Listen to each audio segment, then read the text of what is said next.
night podcast where we want to help your family have better conversations around the content you consume. This is episode 67. And boys, sometimes you have to be a little bit naughty. And I don't know how you want to take that, but today I'm talking to the hero of our podcast, who is straight up Matlida herself, Miss Honey herself. You can pick either one, both great heroes in this. Donnie Dorsey, how you doing, man? I'm doing good, and I love this movie. I thought it did. I mean, it just, everything about it was just so well done. Like it. Yeah. I could watch this on repeat sometimes. Like I feel like I could. Just really good. I'm glad to be bringing this movie to people's attention because I think a lot of people have not seen this movie, and this should just be a staple in people's household if you've got young kids, especially young girls. Speaking of the person to ruin all people's lives, Sawyer Hewlett, the villain of our podcast, Mrs. Trunchbull. I mean, this is a pretty good villain. And I'll say this, Sawyer, I know you'll appreciate this. It is Emma Thompson who does a fantastic job. Top-notch villain. But originally, do you know who the part originally was supposed to be? No. All right. Well, in the Broadway production of this, Mrs. Trunchbull is always played by a man, and the original casting was Ralph Fiennes. You missed out on getting to be Ralph Fiennes. Oh, man. Yeah. I do appreciate that. Yeah, was he playing like in the original musical? Was he playing Mr. Trunchbull or no? Trunchbull? So the whole thing with it is that Mrs. Trunchbull is not only corrupt in her soul, but physically is this monstrous kind of person. Because Emma Thompson, who is a beautiful woman, is under pounds and pounds of makeup in this movie. Yeah. And so Ralph Fiennes, in the musical, they have a man play Mrs. Trunchbull to kind of re-emphasize the monstrosity of this. So that is just awesome. Oh, man. So, yeah, I'm excited. If you don't know what we're talking about, we are talking about 2022's Matlida, the musical, which is available on Netflix. This movie came out, I think, on Christmas Day or Christmas Eve or somewhere around there on Netflix. And, I think it came out right at the end of the year, like New Year's Eve or something like that. This movie, sadly, did not get released in theaters. In Britain, it got a full theatrical run. I'm sad I did not get to see this on a big screen. If you don't know, this movie is based obviously on Roald Dahl's famous children's book, Matilda, which did get made into a movie directed and starring by Danny DeVito in 1996. I think for those of us who grew up around, I mean, I was a kid when that movie came out, but Sawyer, I bet even for you, I mean, you were born after that movie came out, but I assume it was still a staple in your childhood. Oh, yeah. I think I was born actually like a month or two before it came out. Oh, really? I think it came out in the summer of 96, didn't it? Or was it like early? Was it like a January? I don't remember when it came out because I think I saw it on video, on VHS. Yeah, August of 96. August. So, yeah, like 2 or 3 months, three or 4 months. So, yeah, but I assume you've seen this. Oh, I've seen. So I grew up watching the original Matilda, and I always felt weird because like I grew up in like rural Southwest Missouri. No one enjoyed movies about like little girls with telekinesis and stuff like that. And I'm just over here like, guys, we should watch Matilda on Friday night. And like all my friends were like, no. And I always felt a little awkward about the fact that I loved Matilda.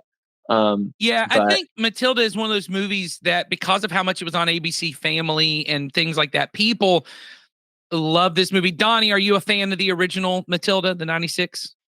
Yeah, I definitely enjoyed it. I think it's one of those movies that just kind of, it was a staple. It was around to enjoy. So I think I definitely enjoyed it. Well, and in particular, I mean, I think the scene everyone thinks about, which is repeated here, is the Bruce eating the chocolate cake scene, which it just became, I mean, it's memeified now. Like it is full on internet culture now. People love that. But this movie, if you don't know, is based on that.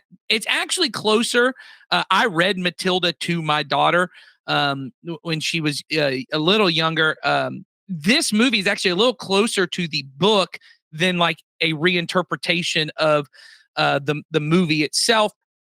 It is based on the Broadway play, the Tony Award-winning Broadway play, which was written by Dennis Kelly, the book, and the lyrics and music by Tim Minchin, who is Australian. And you certainly feel all of those kind of vibes in this movie. And if you don't know at all what it's about, Matilda is about a little girl named Matilda who is born to two parents who are these kind of con artists.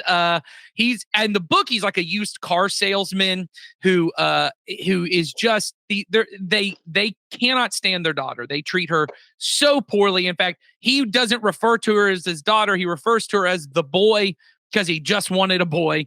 But she is brilliant. She is a genius. She's this great storyteller.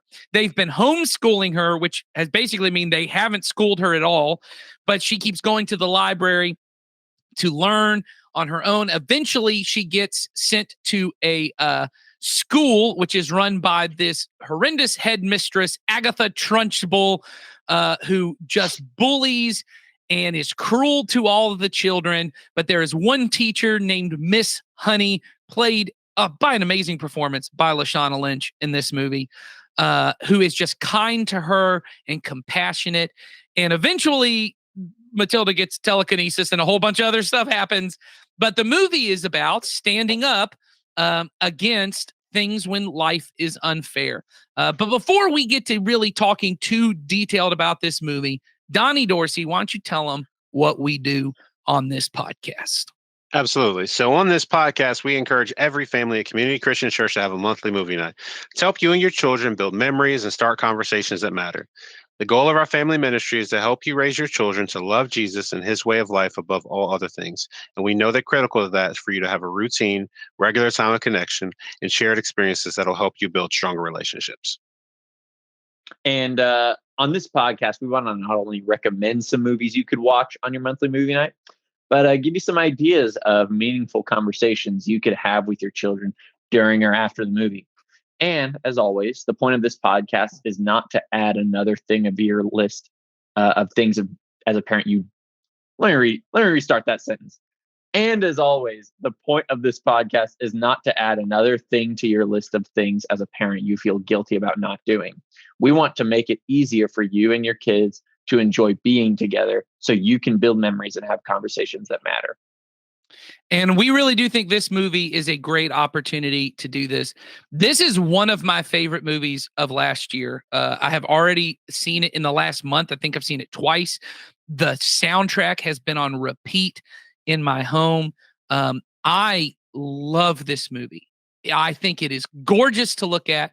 I think it is has some great musical numbers, like the sequencing of how it's all done, the choreography, the cinematography. It's vibrant, it's fun, but it is emotional in ways I was not expecting. The first Matilda movie, I do not remember as being very emotional or very sweet. It's sarcastic and cynical and funny. I mean, in good ways, it's a good movie in its own right, but it is not this. This is a powerhouse of, it is sweet from beginning to end, even with all the bad things. There is a sweetness that runs throughout this movie. That it has a Paddington vibe. Yes. Which probably explains why I'm as much in love with it as I am.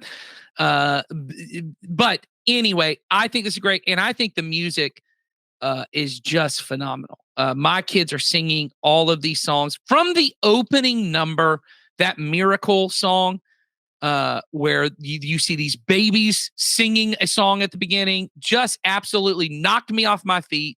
I normally don't take the first reins on what I thought of the movie, but I had to get it out there. Thumbs up multiple times for this movie. Sawyer Hewlett, the evil, cruel, cold, dead heart of this podcast.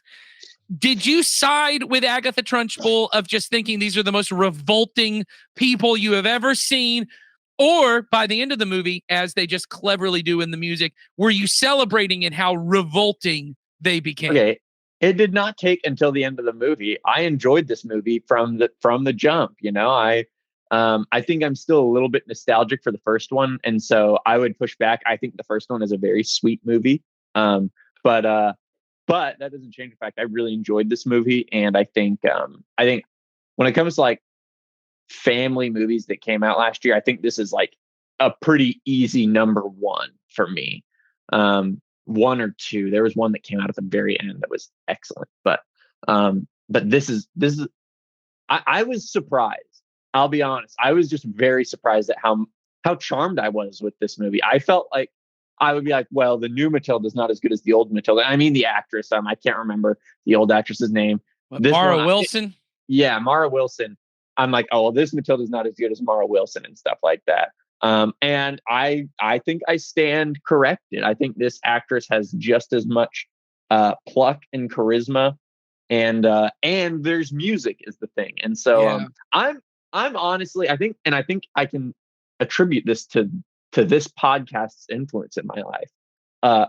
I'm like on the verge of creating a playlist on my phone that is just like musical songs, because I have one of scores, but we've watched so many excellent musicals that I'm getting to the point where I'm like, I think I need to just maybe spend an afternoon and make an awesome playlist. I support that. And this movie would be heavily featured on the first draft of that playlist. There would be 3 or 4 songs that are instant ads. There are songs in this movie that we will listen to them in the car and I will start tearing up. I think this movie to me is the studio. Here's how I'll say it. This movie is Studio Ghibli in that I think this movie understands how kids feel in a way the first Matilda doesn't.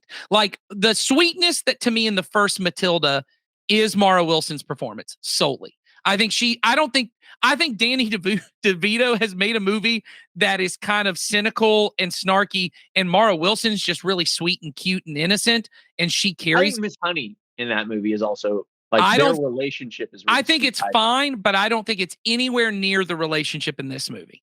I would agree with that. And I think it's because the movie itself in this movie has a more tender outlook towards all of this. And this is what I was going to say is there is a depth to the young lady in this movie that I feel like, and this is not tense. I love Mara Wilson. So if maybe she has a Google alert for Matilda and she's watching this podcast, I think you do a great job.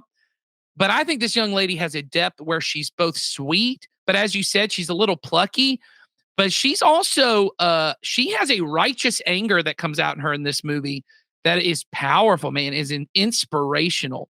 That aspect is much better than the original Matilda, I will say. Like she gets like beefy in the original, like she gets angry and stuff. The way this actress plays it is way better than Mara Wilson. I have never heard someone use the term angry beefy. But like you're beefing. I get that. I've heard people say you have a beef with someone. I've never heard of someone saying the process of preparing for said beef to be beefy. So very good.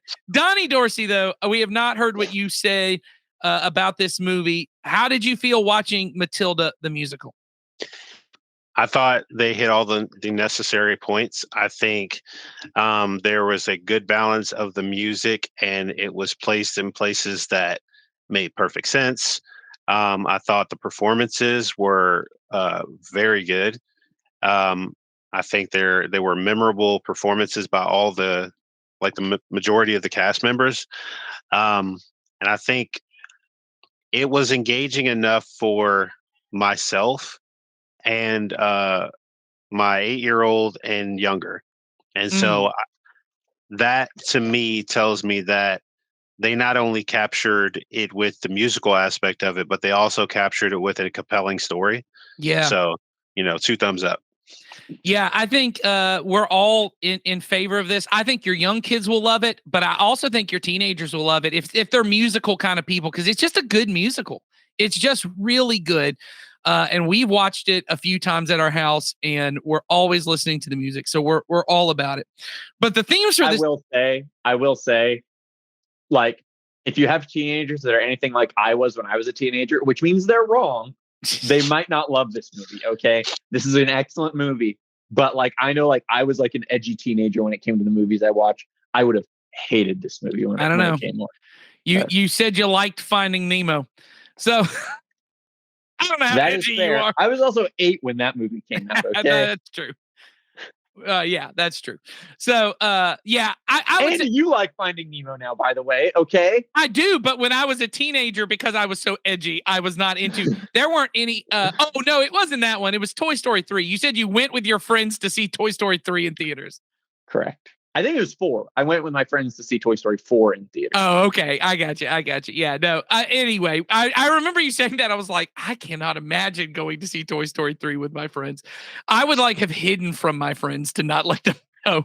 But it's a different of what edgy means. But I agree with you. I don't think boys probably, unless they're really into musicals. I think if they're into musicals, anyone who likes musicals is going to like this movie. But if they're not, I agree. Don't sit down to your kid who's like watching John Wick and be like, "This is the movie for you." Mm-hmm. So yeah, okay. But the themes of this movie that we want to get into are this idea, and really, it's kind of summed up in the lyrics of one of the songs in the movie called Naughty. It's like the second song. It's the one that I sang. I mean, what beautifully? I mean, is that what we would say? Like Grammy Give award. yourself a pat on the back. Give yourself a pat on the back right there, Nathan. I think I heard Donnie say, "Give him the Grammy now." I think is that not what you said when I sang that, Donnie? I would agree that you performed it in the most authentic way that you performed it for this movie representation. Dude, are you like running for political office, Don? Because that was the most diplomatic sentence that I've ever heard. Okay, that was awesome. Are you like going to DNC next summer? But our for the sake of this, let me just get back to the performance. Maybe it wasn't that great, but here's the lyrics to the song, and this kind of sums up the thing. Just because you find that life's not fair, it doesn't mean that you just have to grin and bear it. If you always take it on the chin and wear it, nothing will change. Even if you're little, you can do a lot. You mustn't let a little thing like little stop you. If you sit around and let them get on top, you might as well be saying you think that it's okay, and that's not right. And then it goes on to say, and if it's not right, you have to make it right.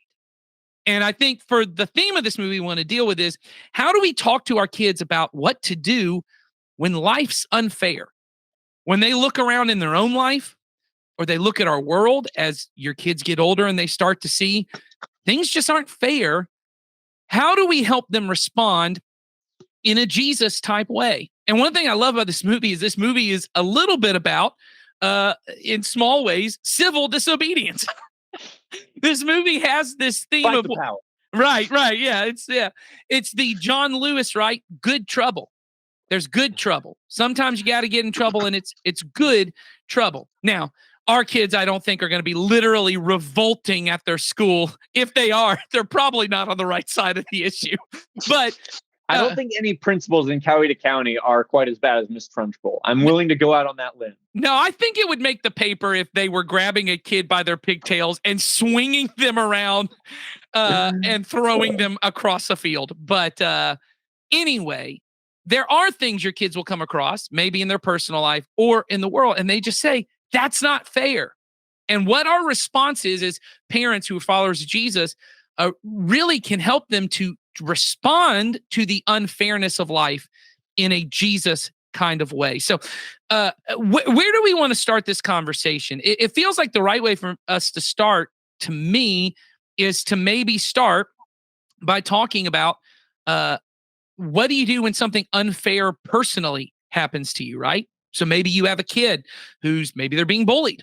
Maybe you have a kid and someone's not treating them fairly, or maybe they're looking at things at their school or in their, maybe with their siblings. Maybe their siblings are kind of treating them unfair. How do we as parents teach our kids to respond to unfairness in that kind of personal way? And I'm talking about in small ways. Let's not talk about huge, like obviously if our kids are facing any kind of abuse, any kind of physical threat, we as the parents have to step in on that. It is not Yeah. well, you got to figure it out. We need to step in if there is any kind of actual danger. I'm talking about teasings. I'm talking about someone treating me unfair, someone kind of just deciding they're always going to pick on me and treat me mean. How do I respond to unfairness in a Jesus-centered way? So I think you start with defining what fair means. okay. I mean, because I think the constant thing I hear from my kids at some point or another is that wasn't fair. This isn't fair. And even when you and sometimes even when you define it, they don't necessarily get the concept. Is because the idea is that fair is the same as equal, and it's not, Right. because fair is a whole different concept. Fair is doing something that works in favor of someone, but doesn't necessarily mean that it results in a particularly equal situation. As Mhm. that, because I mean, Well, like, and I it's think in a good fair for like, if I have a older child, mhm. to allow them to have different things they can do and responsibilities, but it's not equal. But it is Right. fair based on what it is. Does that make sense? Yeah, the way I say it to my kids is fair doesn't mean that everyone gets treated the exact same. And I think that's Yeah. what we think is if you're handing out cookies, if they get 3, I get 3. Well, Yeah. they're also 6 years older than you. They might need more food than you need. Hmm. A baby doesn't need it's not, well, we're all people, so everyone gets the exact same thing. What fair is that everyone ultimately it's about advantage versus disadvantage. This is Yeah. not the way I would say it to a kid, but fairness is about who is advantaged in this situation, who is disadvantaged in this situation. And I want to bring those to a leveling play field. That if I Yeah. am advantaged, I want to use my advantage to help someone who is disadvantaged. Right. And Yeah. so the way I say it to my kids is and this is the way I say it in those situations that you're talking about, Donnie, where they say, Yeah. why does she get this and I get this? I always say to them, you don't look at anyone else's plate to see if they have more than you. You only ever look to see if they need something from you. Yeah. That you don't look to say, do they have better than me? Do they have better than me? Do they have better? You look over to say, can I help? Am I in a place of advantage to help someone who is disadvantaged in this situation? And so the way my wife says, and I think this is good, is fair is not everyone gets the same. It's everyone gets what they need. And I think that's a really important distinction and for some things we're going to be talking about later. So in your situation, Donnie, that's how I would say it to my kid is, look, they just need more because they're older. They need more because they're bigger. They're Yeah. older and they need more. And you're getting everything you need. It would be unfair if I didn't give you what you need. Yeah. I think spot on. And so I think that's the way I would talk about it. And so if you're in a situation where someone is being unfair to me, they have an advantage, at school, and someone's kind of picking on me all the time. They are putting me at a place of disadvantage because they're picking on me all the time. And so what I would say to my kids is, I would say, well, here's how you respond to things that are unfair. When someone does something wrong, right? When someone treats you wrong, they treat you in a disrespectful way, a dishonoring way. What Jesus says you do to regain the advantages, you love them. Hmm. You pray for them. You bless them. That by putting myself in a position to bless and love somebody, I am putting myself back on equal footing. That's what Jesus means when he says, if you are slapped on the cheek, if someone takes their right hand and slaps you on the right cheek, which is to backhand someone across the face, he says, turn your cheek. Because what you're saying is no, if you're going to hit me like I'm a person. I want to regain my status as a person. I'm not going to fight you. I'm not going to become evil to you. And that isn't to say, and I would say this to my kid, if you're being picked on by somebody, it's okay for you to go to someone who has more power, a teacher, right? An adult in the room and say, I've asked them to stop and they're not stopping. Could you get involved?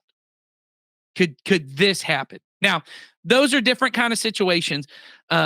That we're all kind of talking around here about unfairness, but to be able to teach our kids to do that. Sawyer, you have anything to add on that? I mean, I would just say, I think the best thing you can teach your kids when it comes to being in like an unfair situation is to have a sense of calm and look, this takes a long time, and a lot of it is personality driven. It's going to be easier to teach this with some kids rather than others. The best thing that my parents did was to be like, hey, you don't need to fix this in the moment. You can have Right. it fixed over a course of time is the thing. I really struggled when I was a little kid with this concept, and my parents just had to really beat it into me like, hey, you don't always need to be the one to fix a situation that you find unfair, because maybe you don't understand it, and maybe you do understand it, and you're just not the person to fix it. Yep. I Mm. think I think instilling a sense of um, humility is something that you as a parent can actually do in your kid when it comes to these kinds of situations. And I think that is just a tremendous help that you can give them, because it gives them a sense of like, when something unfair happens, like something unfair happened, this doesn't need to be a determining thing about my day or who I am. It doesn't need to. It makes the unfair situations less powerful. It takes the power away from those moments. Sawyer, I think that's a really good thing to say is, and we all have this with everything. So I think this will kind of transition to the next part of our conversations. With any kind of injustice or unfairness, the ability is me as the person to be patient in the situation, knowing that it's not going to change right away. So if you're picking on me turning back and picking on you to try and level the situation is only going to escalate what it is. Or if it's even violence, me returning violence with violence is going to escalate the violence, not end it. Right. And so becoming the kind of person to say, I don't have to fix this right now. I can I can be in this moment and I'm okay, right? Obviously, as long as I'm physically okay. We've already talked about that because I can hear people go, well, wait a second. That's not the situations we're talking about. We are talking about if I'm in a situation and this is unfair in this moment, me having the patience to say, let me come back to this and revisit it is one thing. And I think this movie has a good example of that because at the beginning of the movie, the way that Matilda in the song Naughty, the way that she is making things right is her parents are mistreating her. So she's going to change her dad's hair color and glue his his hat to his head, which doesn't fix the situation. It makes her feel a little bit more powerful in the situation, but it doesn't fix it. What eventually fixes the situation is when she gets into her school setting and she stands up and openly speaks about the wrong that's being done, and then other people stand up with her and say, "Yep, you're not alone. This is going to happen." And then eventually the situation changes. It's not, let me get back at you and make that happen. Now, I don't want to get too deep into these kind of personal fairness issues because I do think for the majority of our kids, as Sawyer's already pointed out, they are not in a Trunchbull situation. They are not in a situation at school where every adult is evil and trying to ruin their lives and make everything unfair for them, right? This is not the situation our kids are mostly finding themselves. In fact, one important thing as followers of Jesus, when we talk about advantage and disadvantage, is to be honest about. And I had this conversation with my kids on the way home this before we filmed this podcast about this idea that in our lives, most of the unfairness of the world has gone in my favor, has not gone against me. And what I mean is, before we were filming this podcast, my family was down at Bridging the Gap, which is a local organization that helps those in need. And we were going to some people who were picking up groceries, and we were giving them breakfast, and we were praying with people. And you hear all these stories of the heartache and the unfairness that has gone into them. A lot of these people have lost people close to them. A lot of these people have had just unfairness in their life that has put them at this place of desperate need. And I said to my girls, I said, we watched Matilda and we talked about what do you do when life's unfair? And I said, our world is unfair, but the unfairness has been, for some reason, I have never been hungry. I have never had great need because I was born in America, which I had no choice for, right? Because I was born to the family I was born to. I had an advantage in this life that not everyone has had. And yes, I have lots of little unfairness. People have been mean to me. People have picked on me. People have had things happen to me in my life. But there is a greater unfairness in this world, which is in this case, there are people who don't have all that they need, and I have way more than I need. If I'm honest, I have way more than I need. And so I said to my girls, let's talk about fairness. If you have, because we were handing out sausage biscuits, so I just used this. I said, if you have 2 biscuits and someone has 0 biscuits, what should you do? And they're 6 years old and they go, I guess give them a biscuit so we both can have a biscuit. I go, great. What if someone else shows up and they have 0 biscuits? And one of my daughters says, well, I could give them my biscuit because I can go home and have pancakes. And I said, exactly. That it seems even unfair in that moment that Jesus says, if anyone's going to be on the unfair side, and my girls were having trouble because it was cold this morning. It was like 20 degrees when we were out there. It was windy and it was cold and they were crying and shivering. And every adult was like, what y'all got these kids out here for? But my kids are involved. And I said, you know what? It probably felt unfair that you had to wake up early on a Saturday and go be in the cold, but you get a home to go home to. You get to go home and be in the heat. And not all these people do. And that's unfair. But our goal is to look and see where there's unfairness. How can I be the person to be the light in the darkness? How can I be a person to make the unfairness, the disadvantage a little bit more even, right? And it's going to take patience. It's not going to happen to kind of tie things back together. I think if we can do that. So I want to hit on 2 things that we talked about before. One is, Sawyer, would you talk about what you were talking about of Lashana Lynch, who is a just knockout in this movie. She's just killing it as a performer in this movie. But her role is Miss Honey, who is the one kind teacher who eventually ends up standing up for Matilda and all this unfairness. You were talked about how you saw this just a great kind of metaphor for how Christians should be in every environment. Yeah. I think, like part of like following Jesus is when we get to like go into the marketplace and stuff like that. And we get to show grace to people in a world that doesn't show grace and stuff like that. I was talking about this with a student actually just a few weeks ago. And like, there are a lot of things that we as followers of Jesus value that the world doesn't value. And I'm not talking about like, oh, well, like there are sins that we think are sins that they think aren't. That's a thing. And that's completely different is my point. What I'm talking about is we as Christians believe that grace and peace and being antidotes to chaos, these are things that we value. And these are things that the world doesn't want is the thing.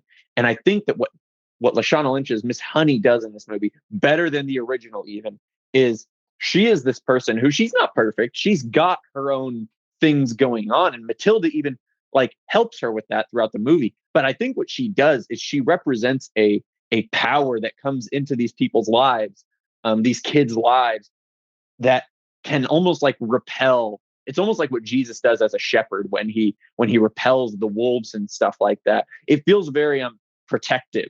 And I didn't get too emotional watching this movie, but they're like near the end when she's doing that, I was like, gosh, this is like such a good metaphor.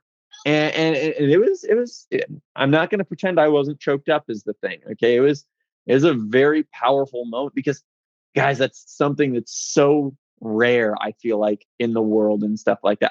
I've gotten to be a part of that brief moments in my life. And it's just like, man, those are just the most powerful moments you're going to experience is when you get to be the light of Jesus in a dark place and stuff like that. It emphasizes his existence almost. Well, and I think one aspect of the Miss Honey character that I think is so pivotal for really the conversation we've been having is Miss Honey. And this is one part that I don't even remember the book going into, but I definitely don't remember the 96 one. There's this running story throughout the movie that Matilda is telling about this other person that you think she's kind of making this allegory about herself of this child who's mistreated and all these kind of things. And then it turns out that was Miss Honey, that Miss Honey herself was this mistreated girl herself. Life has been unfair to her.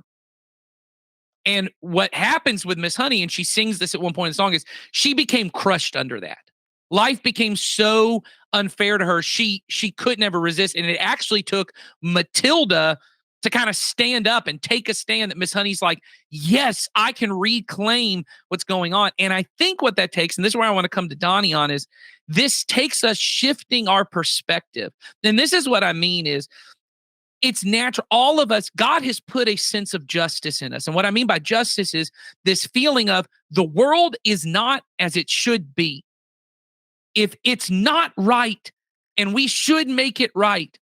But what unfortunately ends up happening to many of us is we get really focused on little injustices, little things. I didn't get 6 cookies, they got 7. And this is too much, and I'm really frustrated, and I see that.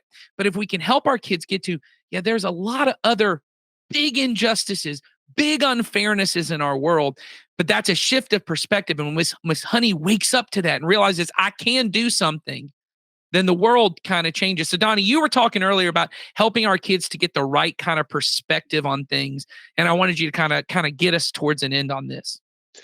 Yeah, I think a lot of times, like you said, when it comes to righting wrongs in the world, it starts with the small things that we do in the communities for which we exist in, and that's like you use as an example, is it's making sure that maybe if you have excess, maybe help someone to have another opportunity to have your excess. And because when we're blessed, we're called to be blessings to others. And if we do those things, the inequalities will slowly start to not, they won't swell anymore. They'll slowly start to reduce, because if we start treating each other like, I want you to feel that you are being treated fairly, then, and I do that in a daily basis in every aspect of my life, is if I see someone that is not eating a meal and I have enough to help them to have a meal and I help to feed them, now I'm giving them an opportunity to put themselves in a better place, in a better position. And I think so much of what you see in the world is, hey, we got to fix this big problem, but all big problems started as a small problem that didn't get addressed. Yeah. Yeah. And I think that's huge. And I think the more that we can help our kids get that. So I want to kind of just wrap up on these 2 ideas. One is, if your kid's in a situation and it is unfair, someone's picking on them, or they just feel like things in their life are kind of extra difficult for some reason. My kids do have a lot of things in their life that have just been unfair to them, and being able to teach them, like, this is what happens in the movie. I think what works is, while Matilda or Miss Honey are focused on all the unfairness that has happened to them, they don't ever fix any problems. It's when Matilda starts helping other people, starts looking to, hey, Bruce is being mistreated and this person's being mistreated, and I'm going to take a stand. I'm going to say that's not right. Right. And I think about this a lot. When kids are getting picked on or bullied, often they don't ever want to speak up and talk to a teacher. They don't ever want to tell anyone because it's embarrassing, or you feel like a snitch or whatever. But being able to say to the kids, hey, you're a part of a bigger community, and maybe you standing up will be the thing that causes someone else to stand up. Maybe you taking the stand will cause someone else to take a stand, and other people will do it. And then the other side of this is, beyond the personal stuff, helping our kids to be an active part of making this world like heaven.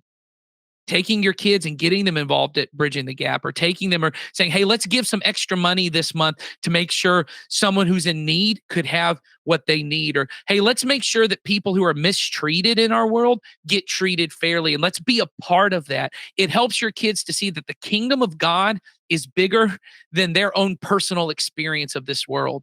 It is Jesus reclaiming and redeeming and restoring and recreating all of this world, them and their sins and the bad things that happen to them, but also everything that's wrong in our world. And we get to be a part of that. It's not follow Jesus so you can go to heaven one day. It's follow Jesus and help him bring heaven to earth now. And of course you get that forever.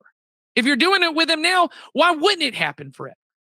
But it's about making it bigger and making it a part. Yes, just because this world is wrong does not mean it has to stay wrong. And just because you're little doesn't mean you can't make a difference. That's a huge thing to say to our kids. So we hope you'll do that. We hope you'll help them understand how to respond to the unfairness of this world in a Jesus-centered way. And we'll talk to you next week as we continue with another movie to help you teach your kids to love Jesus and his way of life even more. We'll see you then.